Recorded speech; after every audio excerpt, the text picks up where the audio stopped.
Welcome everyone back to another episode of Aura Talks. We are currently at episode 9 and I'm delighted to be joined today by B, the original Aura team member, as well as Paulette and Vikram, who are very active members of the Auroville community. So Vikram spends a lot of time facilitating various meetings in Auroville, whereas Paulette dedicates a lot of her time to writing about the teachings of the Mother and Sri Aurobindo, as well as taking photos of Macha Mandir and other Auroville subjects. So I'm very grateful to have all of you on today's call to dive into the topic of the impact that the outbreak of COVID-19 has had on the Auroville community, and also to discuss the potential reforms that we might see in the community as a result of the outbreak. So Paulette and Vikram, before we get deeper into the conversation, could you give a short self-introduction? When did you come to Auroville and what made you decide to join the community? So let's start with Paulette. So in fact, I didn't come to Auroville. I came to the Sri Aurobindo Ashram in 1973. And in a very special way, I came because of what I call the revolutionary Sri Aurobindo. Because I was myself an extreme left activist. And even now, I know that I could never had any other guru except Sri Aurobindo, because he's the only one who has this complete vision. So for 1.5 years, for me, there was only Sri Aurobindo. Didn't want to know anything about the Mother. Then suddenly I opened up, but I opened up because at the playground she was reading on Auroville. And this is when I decided to go to Auroville. It took me 8 years, but the Auroville that the Mother describes is the ideal society that I have always been dreaming of, and my family and my husband and my friends and my teachers. So personally, I don't understand why we are not making this Auroville. Step by step. Yeah, So problem.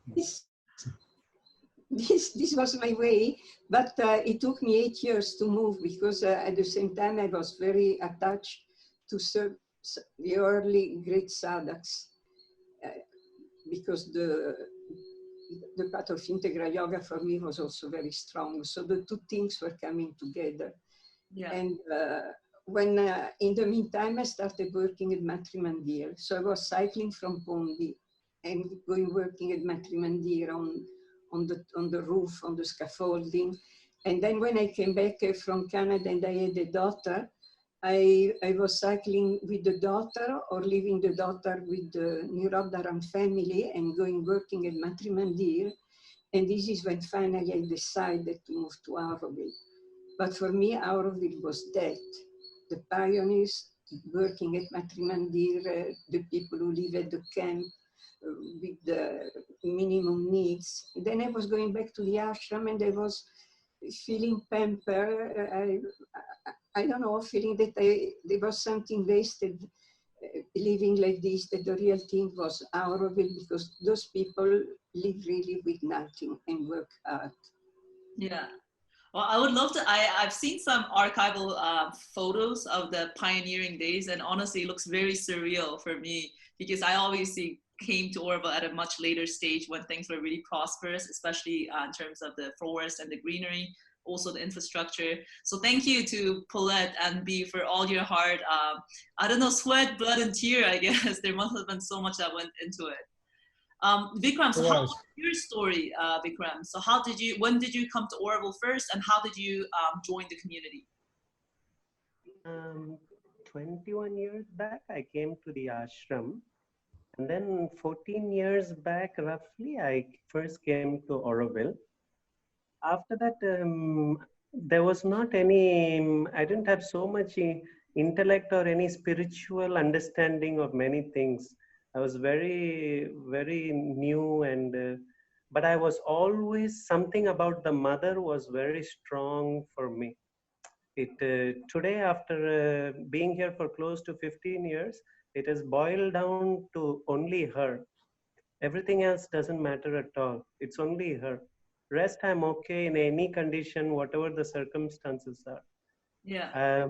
Other than that, I don't remember so much. It was long time back. Things are a bit hazy also.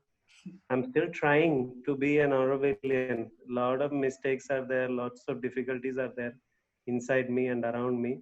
But I'm trying my best somehow to do volunteer in a few places and be of use. Nothing Yeah. much. And the mother happens to be right there, like right by your side Yeah. during this conversation. So how symbolic. Thank you for this short self introduction. Let's just dive right into the topic of the outbreak of COVID-19. So I want to provide a little background to our audience members. So Paulette was recently commissioned by the Science Golden Center, who is supporting and collaborating on this Aura project. So she was commissioned to write bi-weekly reports, or like monthly to bi-weekly reports, about the most relevant developments regarding crisis relief, economic development, and general community-wide efforts regarding the outbreak of COVID-19. So when I first heard from Professor Joe and Dr. Che that they were interested in this line of research, I was very pleased, because this is a very historical moment that we're seeing, and it's being recorded so meticulously by none other than Paulette, who happens to be an excellent writer.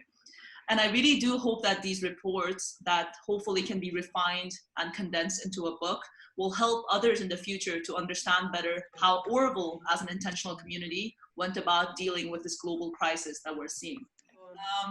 So Paulette, I wanted, so you've been immersed in this research for the past few months now. So what are your personal thoughts on the impact that the outbreak of COVID-19 has had on the community so far? It's very, very difficult to give a straight judgment or whatever, because even to understand Auroville is very difficult. In fact, in order to understand Auroville, one has to be familiar with integral yoga, so that is the work of the avatar, is not just a guru. The work of the avatar is the ideal society.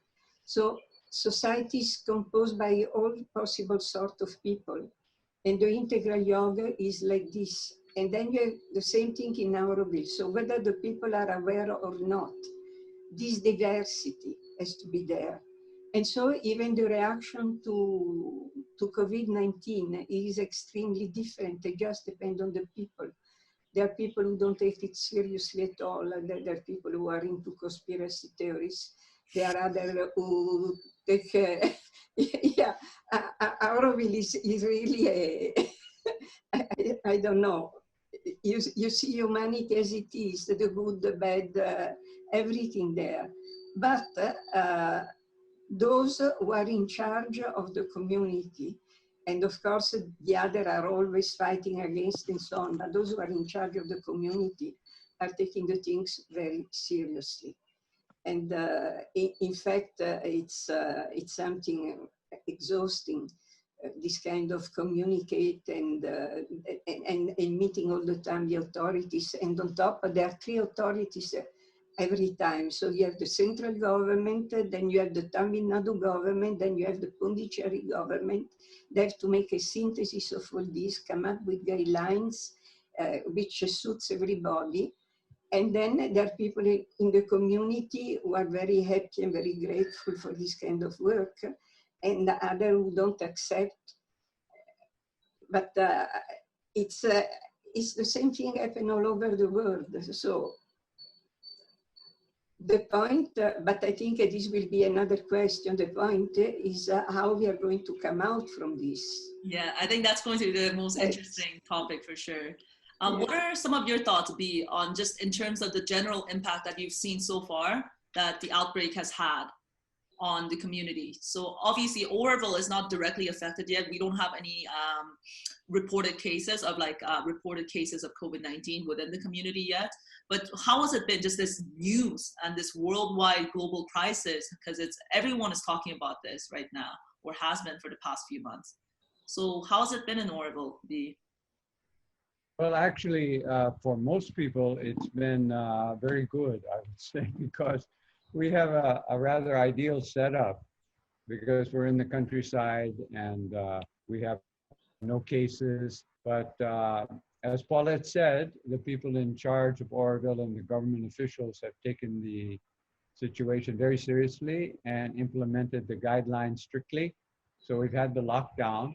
So the immediate impact of that was to have all the employees not coming to work. So when you consider a community of Auroville, which is only about 3,000 members, Yes. has a workforce of about 7,000, they don't show up.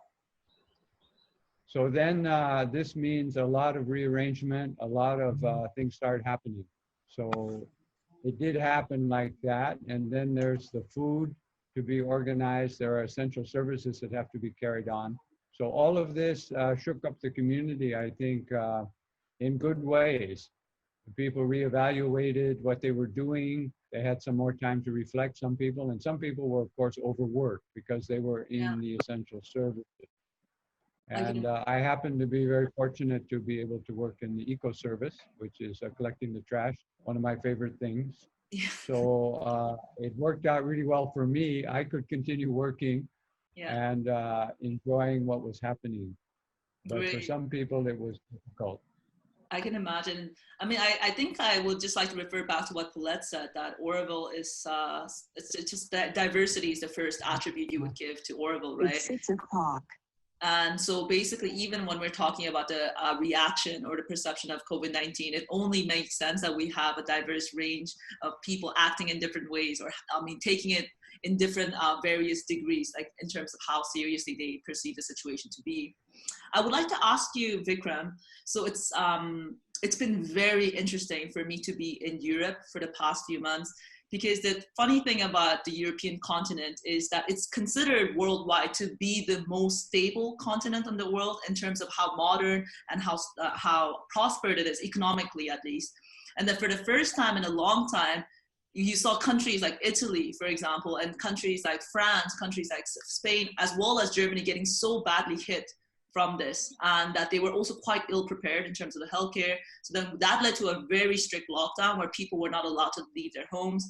And this atmosphere was really eerie. Walking on the streets, let's say of Munich, where I'm currently based, it felt like a dystopian, like apocalyptic setting. It was very, like, honestly, like from a social conscious level, it felt social atmosphere level. It felt very, very scary for me personally, because I had never experienced something like that. It felt like an abandoned city, because you know everyone is in their home and you know that the city is still quite dense and filled, but the streets are empty and no shops are open. So it was very strange. I want to ask you, in Auroville, did you have that similar sense of, like, so to speak, that eerie atmosphere, or was it still very calm and much more collected, I would say? Let's put it like this. I think in the beginning, when the government directives needed to be complied, there was a sense of restlessness because it was a sudden shift in terms of movement, freedom, staying at home. So there were some initial reactions to it. And Auroville also has, apart from following government directives, also pays attention to the spiritual understanding of these situations itself, of how we respond to viruses, how we have the right attitude in these movements. So I think it's quite a difficult dance between a spiritual community, the nation, and the state.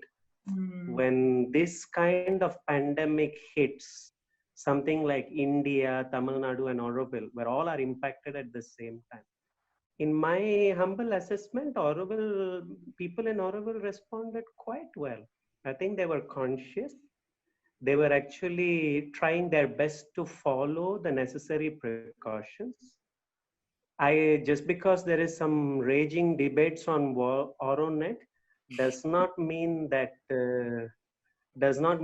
people were taking it. Most of the people were not taking it lightly. There was a clear, sincere step to do whatever was needed for the adult population and the child population.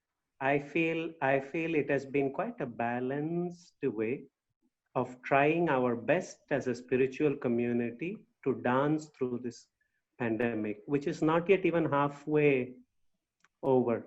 We're just in the center of it right now. Yeah. Well, thank you for that really well-faceted response. I would like to now ask you or like discuss about community spirit. So in relation to this, I'd like to say that there is this common belief that is well backed by evidence that the stress of disaster has a tendency to bring people together. So related to this, I'd like to read a short excerpt, 2 excerpts from an article titled "Disasters and Crises Bring Out the Best in Us." It's written by Rutger Bregman, who is a very renowned historian and an activist for universal basic income. So back in March, so a few months ago, Rutger wrote, "Sure, our news feeds are flooded with cynical stories and comments. A report on armed men stealing rolls of toilet paper in Hong Kong, or about the Australian woman who got into a fist fight in a Sydney supermarket. In moments like these, it's tempting to conclude that people are selfish and egoistical, but nothing could be further from the truth. For every antisocial jerk out there, there are thousands of doctors, cleaners, and nurses working around the clock on our behalf. For every panicky hoarder shoving the entire supermarket shelves into their cart, there are 10,000 people doing their very best to prevent the virus from spreading further." He continues to write, "The surge in solidarity that we're seeing will come as no surprise to most sociologists. The current situation has obvious similarities to the human response to natural disasters, which has been researched extensively for decades.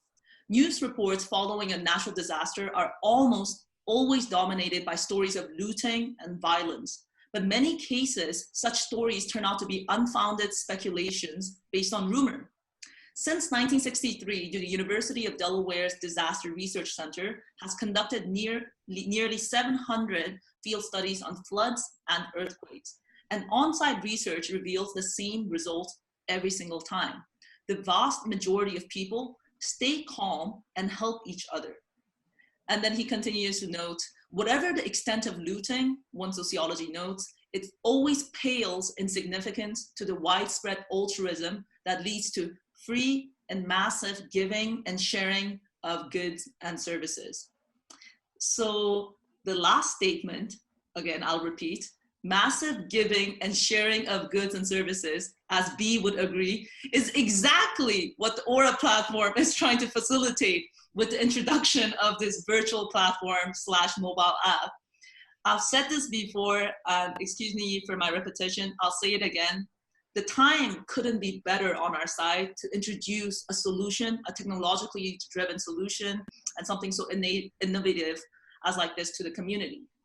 So I'd love to ask you all now, who've been in the community during this crisis and who've also had to endure through the lockdown period, has the collective community spirit been revived through this lockdown? How about you first take this answer at this question, Paulette? See, it always happened with Auroville. Whenever there is an emergency situation, they come together, they perform miracles. It is really fantastic. And by the way, we are of course in a very difficult situation, but is nothing compared to what Auroville already went through for years when he was fighting against the share of Indo society. So at that time, there were really moments when there was nothing to eat. And they were eating peanuts, they were eating roots. And I give you an example. Dr. Kamla Tiwari, who was a doctor in the Indian Army, married to a general, they were still living at the ashram. And so they invited the daughter with her husband to come to have a meal. They refused to eat, say we cannot eat anything because our brother and sister in Auroville are starving. So, but these peaks really happen with emergencies. I was born at the end of World War II. My family was working with the partisans. So, and I think at that time so different precisely because I had this kind of experience. But after a few years, when things start getting normal, money flows, the economy starts again, the people become again the ordinary type.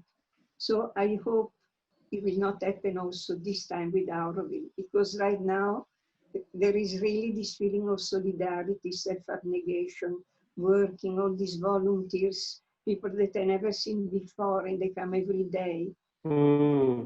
Let's see what happens after. Because, by the way, unfortunately, now it's nothing. The worst is still to come. And by the way, Pondi now is isolated. There is no access to Pondi. Correct. Yeah. So I don't know. Yes, you're right. I mean, we are still, like Vikram mentioned earlier, we're still in the middle of it. We don't know exactly what's to come, and if we have reached the peak, or what second wave will hit us, right? I'd like to ask you, because last time in our last episode with Julian, you mentioned that it really led the community to wake up and become also entrepreneurial and very innovative and very also collective. So according to you, what is like the most touching collective effort that you've seen so far during this period in Auroville? Probably I would call it the local food movement. You saw immediately people, I don't say they were really seriously worried, but they were concerned, and they understood that our food supply is coming from outside. And Auroville wants to be this self-sustaining town. It wants to be a place where, we can take care of things. But we know that only 15% of our food that we're actually growing. So people are aware of these things. And so when this hit, and there were some shortages, but people turned to this process of circle gardens. So I think in the last few weeks, about 17 gardens have started in communities. Wow. And they come through Solitude. Krishna in Solitude has supported this. And then there's also another movement to eat the local food. Not only the local food, but the local weeds. So there's so much healthy food growing right in our backyards. And actually people pull out some weeds to grow spinach that is less nutritious than the weeds they pulled out. Wow. So we start to find out, where we're living, and people connect to the earth. So when they connect to each other and we connect to the earth, good things happen. And we see a lot of examples of that. One more example I can give is the waste. Because the waste couldn't be picked up, because mostly employees were involved in picking up the waste. So there was nobody to go and get the waste. So in many communities, it piled up. It made the people there realize that they have to sort their waste, they have to be more conscious. And so then we volunteers at EcoService started coming, and then we saw what was happening. We interacted with the community. The community started taking steps to understand about their waste, how we can reutilize this, and we shouldn't be doing any landfill. We should be, recycling and upcycling everything. So that consciousness hit home, which wouldn't have hit home if we didn't have our coronavirus. So like you said, we are preparing for the next step. This pandemic has given Auroville and the world a shot that our economies and our systems really need to be overhauled and become more humanistic, to say the least. Yes. I read an article the other day about just the impact of COVID-19 in the world, and this author wrote it in a very beautiful way. He said the silver lining to all of this is that the future has been pulled earlier. Like, we've had to pull this future closer to us, right? Something that may have been super distant is now closer to us, and that is definitely a big plus. And regarding the agricultural sector, I agree. I think this is something I also learned a bit much more, like last year when I was in Auroville. Often I would hear, like, why are we trying to get strawberries in Auroville when that's obviously not, we don't have the climate to grow something like that. And funny enough, that like the very last episode I recorded was with 3 Auroville youth. So they're still in the Auroville education system. So from 2 students from law school and 1 from future school. And one of the students said, why are people not going out of their comfort zone to eat the produce and food that is locally sourced? And like, why are people going to Nilgiris to buy like Italian pasta when in fact there's Italian pasta like let's say Tanto or many also a couple of other units produced. So it was actually so touching to hear from such a young generation comments like that or sentiments like that being shared. Because rest assured, when I was 15 or 16, I wasn't thinking about anything about local sourcing or how to promote the local economy. So it's really beautiful to see this this level of social consciousness coming from the younger generations. So Vikram, what are your thoughts on this in terms of like, how do you feel that the community has come together more collectively during this period? It's a bit difficult to start the sentence with community has or community has not, because I can't speak for such a volume of people in the community. That would be a sweeping statement. Yeah. What I can tell you is in the small cluster of people that I associate with, or in the situations where the people I have met, I'm not so sure whether they have come together. There is some intent of solidarity. Something is touching them. There is a realignment of the priorities right now. Before it was other things, distracting from the spirit itself. Now it has come down to basic things. Food, should we stock up? How do we maybe plan so that collectively small things can be done, picking up a shopping bag. It's very subtle, it's very nuanced and subtle, these movements of solidarity are. Yeah. I fully welcome it. I think this crushing circumstance needs to prolong a little bit more. I think Paulette is spot on many times that it's almost like the hand of Kali in these moments. Whatever needs to be broken down, whatever needs to be dealt with will be dealt, and hopefully something new will emerge after. Yeah. Thank you for sharing. It's a bit sharing. difficult to say that right now. Yeah. Paulette, so Vikram just mentioned that certain priorities have become much more clear, right? So what are certain priorities that you feel like have been reestablished during this period? Because you've been working so extensively on gathering different sources of information to produce these reports that are sent off to Science Walden. So during this work, was there anything that became clear to you in terms of, okay, now the community is aware that this is our top 3 priority, for example? So I think the community will be hit more harder. And then the waking up will be the real one. So far, you know, the economy has nothing to do with the economy that the mother wanted. The mother wanted a self-sufficient town of 50,000 people, which should have been a model to the whole world. So self-sufficient with food, self-sufficient financially, self-sufficient also in terms of industries, producing all the things needed for the day-to-day life, and even all the material construction. She even want a factory of cements. It was never understood because it was a creation of the 60s. And so there was, you know, this anarchic feeling, nature and so on, but the concept of the ideal society was not there. It's happening now forcefully because the economy which we have built is largely based on tourism, and this is completely gone. So now, as the only thing we have done in the right sense for is agriculture and farming, they're turning towards this because it's the real achievement, but the other setup is not there. And this is what will have to happen, because we have been pampered all these years, you know, because the ideal is beautiful, human unity is beautiful. Then the government of India was helping financially, the VI volunteers, well-wisher was helping. Now, these people, I mean the governments, the government of India, the nation, the people themselves have problems to survive. And it will get worse and worse.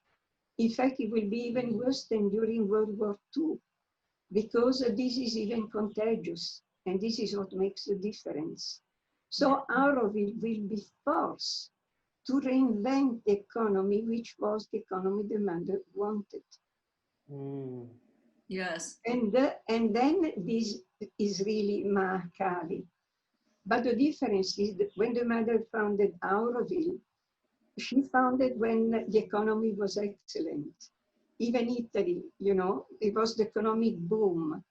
And so it was from the top, you know, the top of consciousness, the intellectual, the students, the university professor, what we call the aristocrats, working class, you know, from the height. Now it will start from the bottom.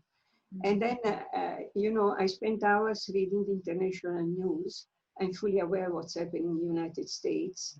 I'm fully aware of the Black Lives Matter. I'm fully aware of the looting, of the riots, of the police. I'm fully aware of what's happening in Seattle. This is the future, you know, but it's really Mahakali. If we are not able to do it properly, then something terrible will happen. And then we have to start civilization from scratch. And then it will be the real thing. And it's fantastic that is happening in the United States. But as things are going badly here also, it will happen here also. Yeah. Speaking of happening here also, so when I was younger, Auroville always felt like a protected bubble. So I traveled a lot, even in my youth. I would always go back to Korea every summer to see my father. And then I would come back to Auroville, and was this always safe haven. So I never really felt that Auroville was touched or severely affected by the events of the so-called real world. For example, I don't know personally to what extent Auroville was affected by the global financial crisis in 2007 to 2008. But having returned to the community at a more mature age and also extensively trying to learn about Auroville's economy, I realized that Auroville is a microcosm, and that's like a term that we hear often in Auroville, that it does reflect so many of the real world problems that we see, whether it be prejudice or bias or inequality. So we also have that in Auroville, right? So with this in mind, I'm assuming that a global crisis that has led to such an unprecedented amount of public anxiety and fear, like also Auroville as a community, to a certain extent must be feeling that. So that brings me to my next question to all three of you. What are some major concerns that communities members are having right now amidst this outbreak? Or, so B, would you like to take this question first?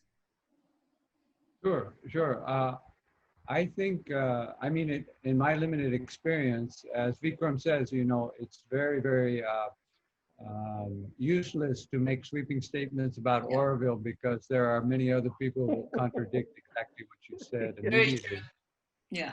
So, but in the circle where I am, I feel people really are taking this event as a grace. Let's call it a grace, in the sense that this is the time for all of us to wake up personally.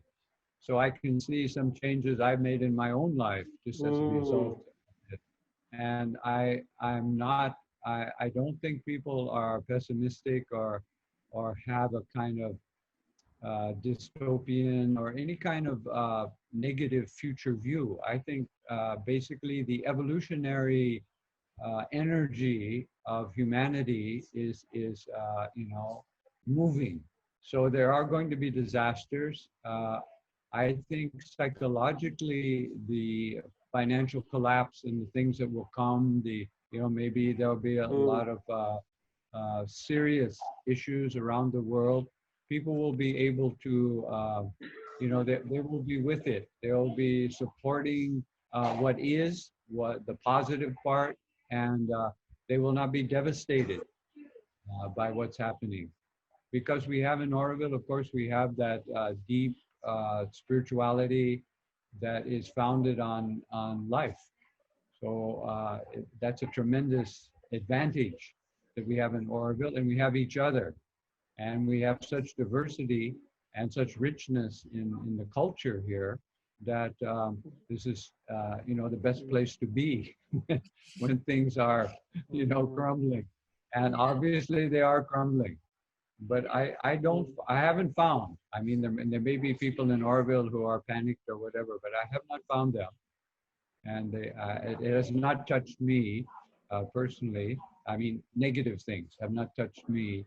I've seen only the better things happening, and as people simplify, and it all feels like the way we should have gone years ago. I mean, I relate to what Paulette said. In the early years, it was a little bit tough when the food wasn't there, and we had the big clash, and the police were beating us up, and the gundas. That was very difficult. But you see, the present group has not experienced that. So we're in another aura now. There's only Paulette, myself, and a few pioneers who know these old stories. And we don't want to keep going back to them. The new Auroville is being born, and people like you, Danby, are such hopeful lights for the future. And we have, we have that incredible thing happening now with the new generation, and they're doing their work. They're making it happen. I mean, just think of what the Aura platform will mean. It's something incredible. And I don't think even Aurovilians are suspect what this was going to do, for them and also for the world. Yes. So it's happening. So that is a tremendous news. Yeah.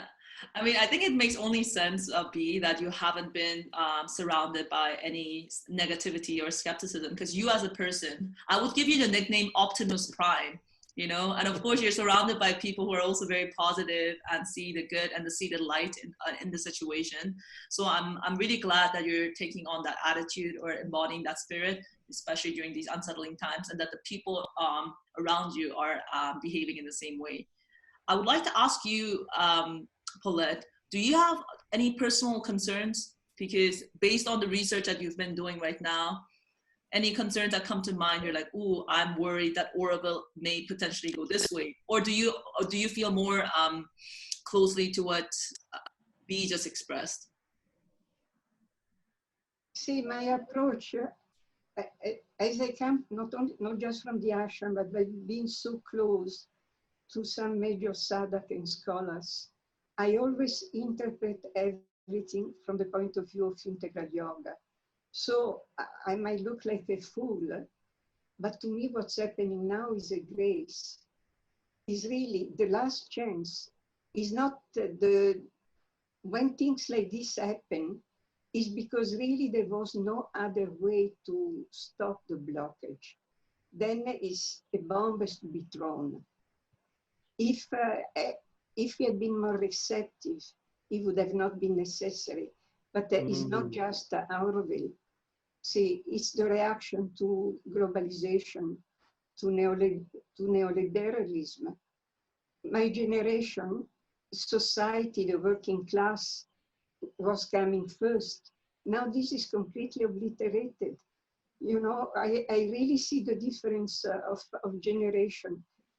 Just think about the Yellow Vest in France, what they did. Ecology is for the rich. They were reacted against that. So we go back again to the ideal society. Of course we want organic food, of course we want ecology, but we want for everybody, not just for an elite. And so you have to go where we are going now, where everything, absolutely everything is collapsing. The only one who are getting richer, of course, are the multi-billionaires. But everybody else, even the middle class, the small entrepreneur, are collapsing. Yes. And the same thing is also happening in Auroville. So there is an awakening of consciousness. What's happening now, it has started in France, then and now it's happening in USA. The same thing has to happen in Auroville. We have to understand. And then to go back, that the only way to overcome this is really what the mother talks about, the minimum needs, the minimum material needs. The more you are advanced spiritually, the less your material needs. And if you had seen how the early sadhak lived, they did not even have a bathroom. They had to cross a yard under the monsoon to go to the bathroom. They were just living in bliss. So it's really a blessing, but it's like turning our people upside down. It's very hard. You cannot expect this happening in one day. But it will happen because it's a matter of survival. There is no way out. Yes, I'm very touched, and by what you said, I wholeheartedly agree with this. So for that, you get a clap. Thank you for sharing, Paulette. For me also, it's tough. I was having this conversation with Cecilia and Aisha, who also grew up in Auroville, and all three of us have been living abroad for a long time after leaving the community. And living in a very urban setting, it's so hard to not have materialistic desires, because human behavior, I fundamentally believe, is shaped by cues that like you have within your environment, by society. And if you have cues, whether it be social media or just the expectations in the workplace or expectations within your peer groups to dress better, to own XYZ things, to have a bigger house, to like reassert your social status and your social worth, it's so hard to escape that materialistic desire. And then we all agreed on that call that Auroville is so special because it never exerted that level of social pressure on us. You know, we never felt like we had to get those things to feel like we are doing something for the community, that we are being valued by society. So I agree that Auroville, getting back to what Bea said, is one of the best places to be amidst this crisis in terms of really embracing the awakening that Paulette referred to and just seeing how we can grow from this. Yeah. How about you, Vikram? Do you have, and I really before I ask you the question, I wanted to say, I really appreciate the fact that you mentioned that from your personal experience and perspective, you can share your thoughts, because I also don't want to generalize the community-wide perception or the community-wide tendencies, because there is so much diversity in Auroville, so you cannot do that. So thank you for making that distinction and making that clarification. So do you have any personal concerns from your side? Vikram? Yes, I do. I'm going to look at that concern. I'm going to set the tone by saying I'm going to look at that concern as a necessary event that needs to happen, and then something will emerge after that. My concern is, as part of the economic meltdown, there is a substantial worker population who are working in Auroville's units, services, domestic households, and in forests. When the money starts to run out in the units and services and in independent households and forests, you will be unable to pay salaries and wages. You can only pay for that long. If you have contingencies, then you'll have to use up contingencies and buffers. We can survive. We will be okay, even if we run out of money like that. But those people from the villages will start to get a little desperate. I'm facilitating two very difficult conversations between units and workers, where they are laying off workers. It's not easy, but it has to be done with a kind of compassion and clarity and in an Aurovillian way, so to speak. Yes. And this is going, if the lockdown prolongs a little bit more, it will go through a phase of people getting angry, some people getting a little bit of flustering inside because of lack of income. It will go through. I don't want to elaborate too much right now. But for Auroville, it is not necessarily a bad thing. For Auroville, it will put the onus back on Aurovillians to start working. Yes. Right now, there is also a lot of people who enjoy saying a lot, but actually, even in our generation, Danby, I am probably middle child, you're younger, and they are the older ones. But even in my generation, it's a lot of talkers and very less actually doers. Yes. When it comes to concrete action. So I think time will come for us to also step in, your generation and my generation, to actually step down into the matter itself and start to work hard on different things necessary. Yes. So I feel Aura, the value we create together.